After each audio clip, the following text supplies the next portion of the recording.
Nandito na po ako ulit mga kaibigan at kasama ko po dito ulit si Kong Erin Tanyada. Kong Erin, noong isang taon po at tumaas po ang minimum wage, 645 na. Sa tingin niyo po ba, kakasya pa itong ngayong 2025 dahil napakarami na pong mahal na mga bilihin? Mataas ang kuryente, mataas po yung gasolina. Sa tingin ko, kulang pa yan. No?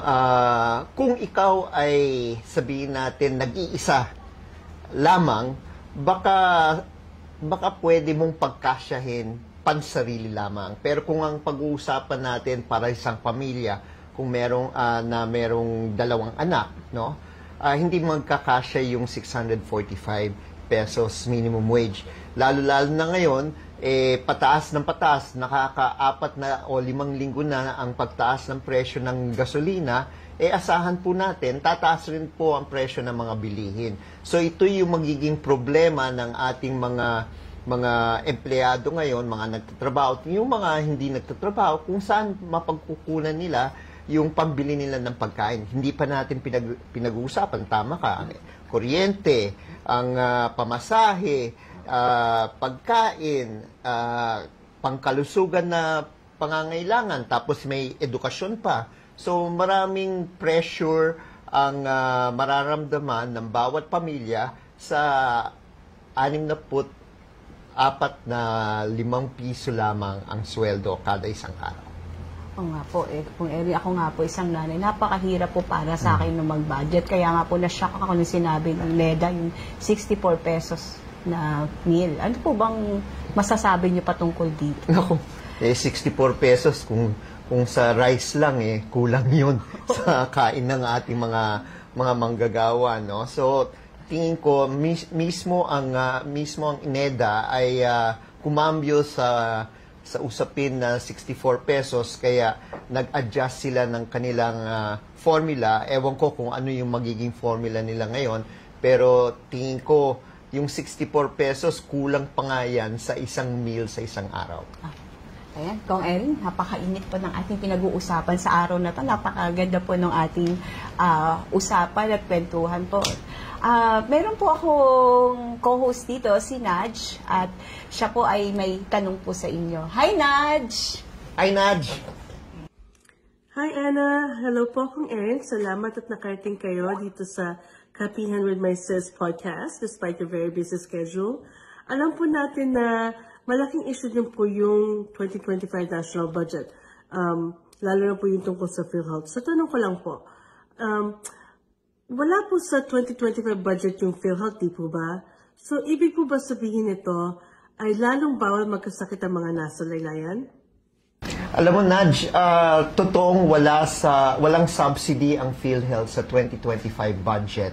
Ang sinasabi ng ating mga mambabatas at sinasabi ng ating Pangulo, hindi raw maapektuhan ang serbisyo ng PhilHealth. Ako ay hindi naniniwala doon dahil ang pera na dapat may tulong sa ating mga nangangailangan, dapat patuloy yan at hindi natin ginagamit yung reserve funds ng PhilHealth, no? Kaya nga reserve funds yan. Kung magkakaroon po ng sabihin natin pagkukulang ng contribution na nanggagaling sa iba't ibang mga miyembro, doon lang pwedeng gamitin yung reserve funds. Ang problema ngayon, ang nagpapatakbo ngayon ng PhilHealth yung mga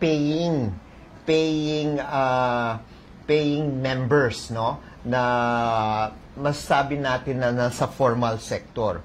Ang sinasabi po ng ating PhilHealth law, universal healthcare po yan, dapat hindi lamang yung paying ang binibigyan ng pagkakataon o binibigyan ng tulong ang PhilHealth. Maski yung wala sa formal na sektor, dapat yan ay nabibigyan ng tulong ng ating PhilHealth, no? So kung tatanungin po ninyo kung tama po ba bawal magkasakit, tama po yan. Bawal magkasakit ngayong taong 2025 dahil hindi natin alam kung gaano ka-reliable ang magiging tulong ng PhilHealth sa mga magkakasakit ngayong taon na ito.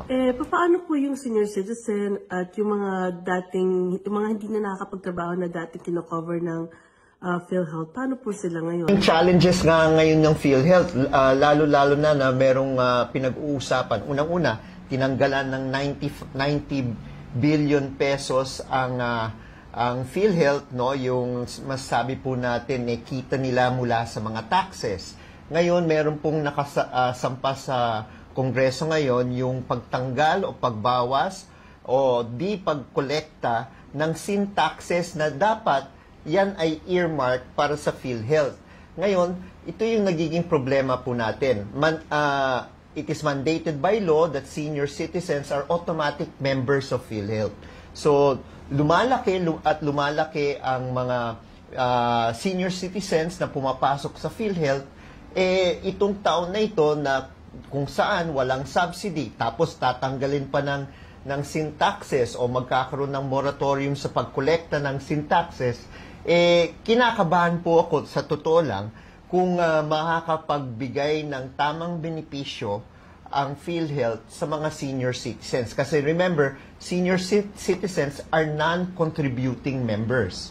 And supposedly, it is through the subsidy and through the collection of sin taxes, they are subsidized. No? So without this, no, ang tanong, saan kukunin ng PhilHealth ang paggastos sa mga senior citizens? Naku, napakasakla pala na walang allocation ng PhilHealth, lalo na't maraming mga Pilipino umaasa dito. Tama yan, Nards. Pero just to correct, no? Merong tulong pa rin ang senior citizens. Ang tanong, hanggang kailan sa taong 2025? Dahil wala ngang subsidy. Tapos yung earmark na tax na dapat pumunta sa PhilHealth, yan mukhang gustong tanggalin pa ng Kongreso. So, meron hanggang ngayong Enero, meron pa. Pero ang tanong, tatagal ba yan sa buong taon ng 2025? O magkakaroon tayo ng shortage sa funding ng ating senior citizens at informal sectors? Salamat po Kong Erin sa inyong magandang paliwanag. At salamat din po sa inyong pagpapaunlak dito sa amin sa Kapihan with My Sis. Nudge, thank you so much. Ang galing ng tanong mo. Ayan. At Kong Erin, alam ko na sobrang dami pa ng iyong mga appointments. And kung may nais pa po ba kayong sabihin sa ating mga taga-subaybay? Well, nagpapasalamat po ako, Ana, sa inyo at Kennard sa pag-imbita sa aking ngayong araw. At alam po natin na parating ang halalan, kailangan po natin piliin talaga sino-sino yung karapat-dapat na ilagay sa pwesto, lalo-lalo sa party list. Dahil alam natin sa party list, maraming party list organizations na lumalahok, 156. Pero ilan talaga lang yung mga party list na tumutulong at pinaglalaban ang iba't ibang mga marginalized sector. Sana pag-isipan po ninyo ang ML, no, number 6 sa balota, kasama po ni Laila de Lima at ni Teddy Bagilan. Wow, Kong Erin. Ayan, maraming salamat po, Kong Erin, sa pagpapaunlak sa amin sa Kapihan with My Sis. Huwag po kayo sanang madadala sa mga future invitation pa po namin. Maraming salamat po, Kong Erin. Maraming salamat. Magbabalik po ako at itutuloy natin ang ating Kapihan with My Sis.